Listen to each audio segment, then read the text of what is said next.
So I'm in the dark room and it's not dark because I don't need to have any light sensitive papers out. I'm going to be doing some toning today, some sepia toning on a few prints. I'm not going to show the prints that I'm going to be toning on this video. Instead, I'm going to show you the toner that I buy for when I'm toning prints, why I buy this toner, and I'll just show you the differences using some of these prints that I've got here from yesterday's session when I did a video out on the gritty streets that I called it. I'll put a link in the description at the end of this video to that if you want to see it. I got this from a place called First Call Photographic in the UK, where I get most of my stuff, and it's from Fotospeed. It's called Odorless Kit. And the first thing you should know is on the back it says suspected of causing cancer and damaging the unborn child. Not something that you want to tempt fate with. So I'm going to be wearing gloves when I'm using this, and I'm also going to stick a mask on because that warning straight away tells me that this stuff ain't good for your lungs. I think I'm going to take this off because I can't breathe. It's not very nice. I know that Peter Elgar is a fantastic guy. He makes all his own chemistry, and also Borut Peterlin as well. He makes his own sepia toners. Maybe at some point I might go down that road, but for now this is nice and simple for me, already mixed. All I need to do is stick it in these 2 jugs of water. It makes 1 litre of bleach and 1 litre of toner, and then to my heart's content until it runs out or gets exhausted. So this stuff is real simple to use. It's also really simple to make, even more simpler to buy it in a kit form like this. If we open the box inside, this hasn't been given to me by Fotospeed guys or anything like that. You've got 2 parts to it. So that's your toner there, the clear one, and that yellowy looking stuff, that is your bleach. I'll show you what those do in a moment. And also inside the box you've got your instructions. Christ almighty, do I have to read all that? Well, no, not really. This is called ST10, and this shows a list of all their toners, and this is the part here that we're interested in, ST10. So I'll put my gloves on. I've also got the darkroom door open, so I'm well ventilated in here. I'm not going to use that Darth Vader looking. So I'll put this on as well, just to step on the side of precaution. Look like I'm about to do an operation. So 100 ml of the bleach. So let's do the bleach first. 100 ml of bleach in there. That makes up my litre. Chuck these in the bin. Or you can wash them out and keep them. This is the toner. My previous experience with this stuff is it really smells like eggs, but this one says it's odourless. In goes the toner to make 1 litre there and 1 litre there. So I've got 3 trays. That one's for the bleach, this one's for the toner, and this one is just going to be water, just plain water, because I need to wash the bleach off, you'll see in a moment. And over here is another tray which I've got fresh water to just get all the bleach off before I do the toning. So we'll put our bleach into the first tray, and this is our toner. So there's enough in there for the print to be completely submerged, otherwise it will create uneven toning and you don't want that. And the first thing I'm going to do, I'm going to take this print, I'm going to cut it in half. Don't forget these are Duff prints. I'm going to cut it in half, and I'm going to tone one side of it and leave the other side normal for you guys to see what I'm doing. Okay, so we've got 2 prints. We're going to put those together once we've toned this one. But the first thing I need to do before I put this in the bleach is put this in water and leave it in there for about a minute. It says all that in the instructions, but that will let the bleach adhere to it. So we'll just soak this in water, and these have all been obviously washed and fixed prior to bleaching.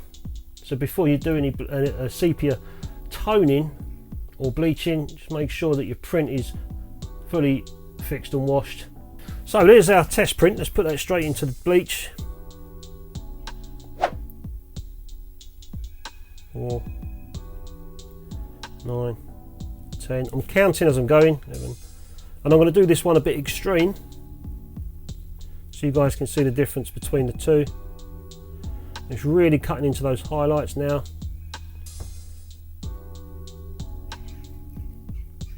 And all the instructions, if you want to follow the instructions, are on the paperwork there. But I usually just do it from visual. So I've really stripped those highlights off. I need to wash this before I put it in the toner. Okay, that's washed. In it goes into the sepia toner. You can see it now starting to bronze, or starting to go brown. So we'll let that go, we'll get it nice and rich tone, and then we'll put them together and see the difference.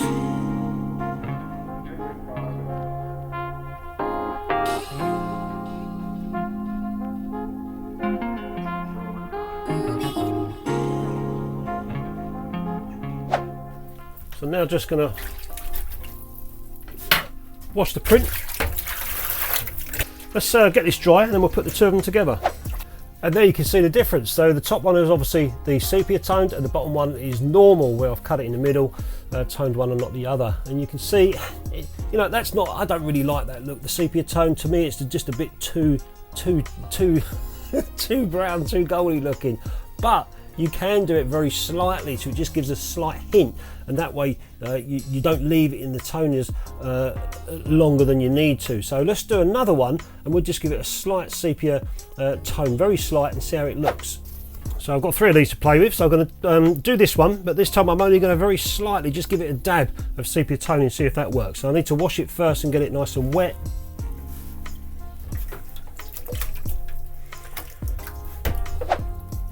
So I just had to cut the borders off the edge of the paper, you can see there, because it was too big to fit in these trays. Let's put it inside the bleach, and I'm only going to literally, I'm going to give it for 5 seconds, we'll see what happens. So 5 seconds in the bleach.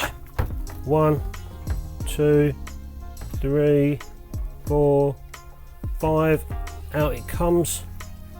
So nowhere near as long as last time. Put it into the wash.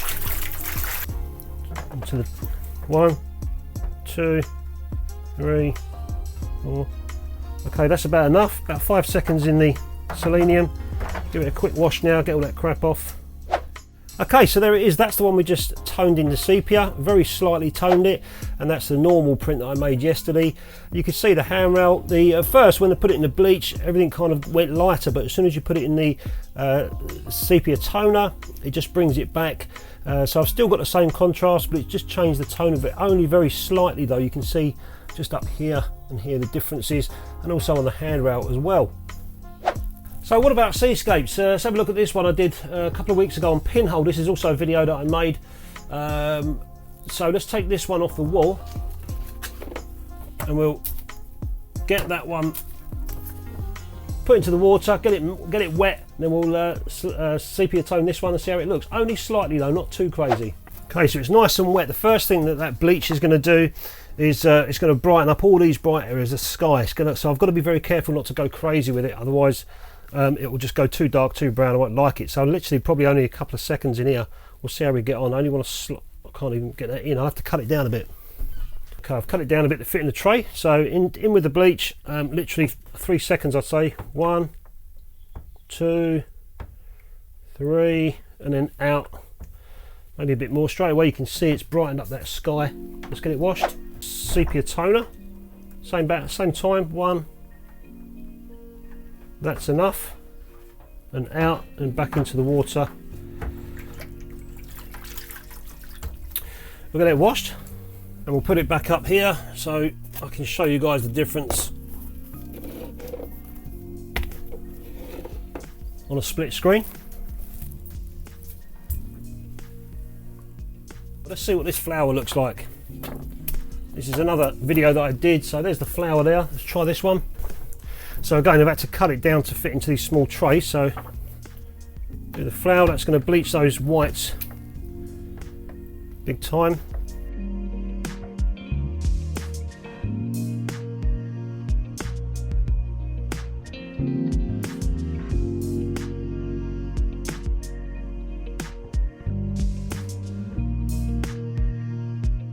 Taking all that white off that flower, almost gone invisible. That's about enough of that. Let's wash it. I've taken all the detail off of this now, so let's see what happens when we put it back into the sepia toner. In it goes, and I'll just let that keep building up. It's going to build the contrast back up and give you this slightly sepia toned flower. Same flower, you can see it's just giving this nice little sepia tone around the highlights on the leaf there, and around the petals, and also on the stalks. Wherever there was highlights, the bleach took it away and the sepia put it back into this sepia tone. It's quite clever. And I'll do one more, which will be the car. Throw this car, I need to wash it first again, make sure it's nice and wet. So that's the print in there. It's been washed, so straight away you'll see the bleach will start stripping the highlights, especially the lights here, and also the bumper, the chrome bumper, and this light here, and the grille. The blacks it won't really touch, and certainly not this part because it's too too light in the sky there, so try and get it as even as you can, otherwise you'll mess it up. So make sure your print is totally submerged. Just taking those highlights away now. That's about enough. I don't want to go crazy. You can see the bleach is still dripping down, so that's why you need to wash that quick. That bleach dripping down will start making smears on your print, or some prints. So that is our print now. You can see the highlights of the bumper have come out, also here, also the headlamps, it's all come out, even the top of the car. Let's get it in the selenium in the sepia toner.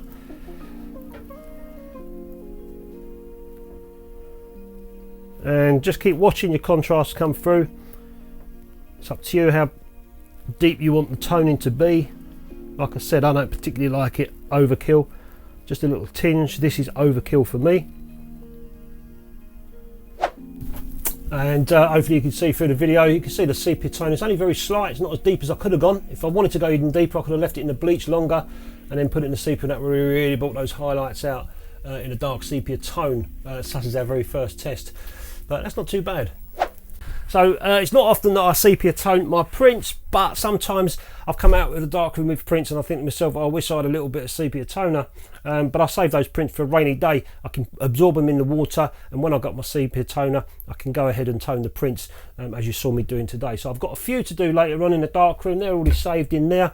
I don't know how long that stuff will last me. It will just be like visual inspection. Once it gets exhausted, it won't work anymore, and then I'll have to get some new stuff. But that's the stuff I buy there. Fotospeed Sepia Toner Odorless Kit ST10. I have made a video on this before in the past, and it's real simple and easy to use. Like I said, if you don't want to go through all the rigmarole of getting your own chemicals and powders and stuff, making it yourself, this is real simple. And then once it's done, just throw it away in the bin, the box and the package, and then obviously dispose the chemicals as you'd normally dispose any other chemicals. Anyway guys, I hope you enjoyed the video, sepia toning. Hope it's enlightened you a little bit. This is what I do. It's not maybe the right way, it's not the wrong way, it's just my way. Hope you enjoyed it. I'll catch you next time.